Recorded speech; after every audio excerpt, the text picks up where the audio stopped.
હવે આપણા સમાજનું એક મોટું વાચિંત્ર છે આપણા હાથમાં, ખબર ને? કવાળો મુઠ્ઠી.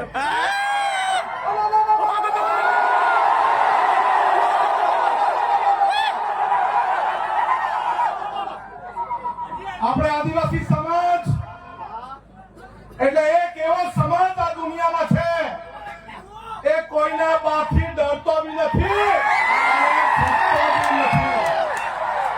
એ આ ચેતરભાઈએ સાબિત કરી દીધું છે. આ ચોર લુચ્ચા બેરા મૂંગા ભાજપિયા એને કહી દે ચેતર વસાવા એકલો નથી, આ કરોડો આદિવાસી એની સાથે છે. અરે અમને એની આદેશ આપવામાં આવે ચેતરભાઈ જો જેલમાંથી કે જેલ ભરો આંદોલન કરવાનું છે, આપણે જેલ ભરો આંદોલન કરવાનું છે. અરે ગુજરાતમાં એવી કોઈ જેલ નહીં મળે જે 1 કરોડ આદિવાસીને જેલમાં મૂકી હતી.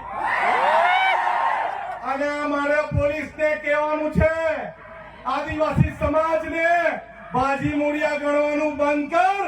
આ આદિવાસી સમાજ આ દુનિયાનો વાઘ છે અને વાઘ રહેશે. હવે પછી છે ને લાફાવાળી કરવાની જરૂર નથી, અરે ભગાવો વાળું કરવાનું શરૂઆત કરવાની. મારા ગામમાં ભાજપીઓ નહીં કે ચાલો ભગો. અરે જંગલ ખાતાવાળાને બહુ તુમાખી આવી ગયેલી હોય ને, અમારા વિસ્તારમાં પ્લાન્ટેશન નથી કરવા દેતા, આવીને બતાવજો અમારા વિસ્તારમાં. અરે આદિવાસી સમાજ એક દિવસ ડેરીમાં દૂધ ભરવાનું બંધ કરે ને તો આ બધા ભાજપીઓને ચા પીવાની બી નહીં મળે. અરે આદિવાસી સમાજ પોતાના વિસ્તારમાં પડેલું વરસાદનું પાણી રોકી દે ને તો ધોવાના બી ફાફા થઈ જાય.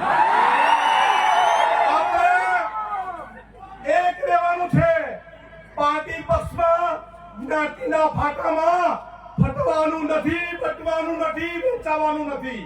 આપણે બોર્ડર લેસ બનવાનું છે. દરેક ભારતીય આદિવાસી એક થવાનું છે. મારો વિસ્તાર તારો વિસ્તાર નહીં. જ્યાં પણ કોઈને તકલીફ પડે, મહારાષ્ટ્રમાં લકીભાઈને તકલીફ પડે તો આપણે સૌએ ત્યાં જઈને એને સહકાર આપવાનો. આપણા વિસ્તારના દરેક લોકોને મારી અપીલ છે કે આ વર્ષાબેન એના કુટુંબની જવાબદારી એક ભાઈ તરીકે આપણી છે કે નહીં?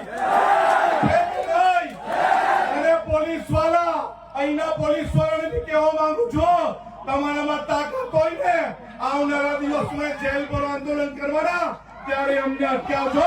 અમે લડવા તૈયાર છે, અમે લડવા બી તૈયાર છે, મરવા બી તૈયાર છે. આ ઝૂકવા તૈયાર નથી, આપણે કદી ઝૂક્યા નથી અને ઝૂકશું પણ નહીં. દરેક હાથ ઊંચો કરીને કહેવું, આપણે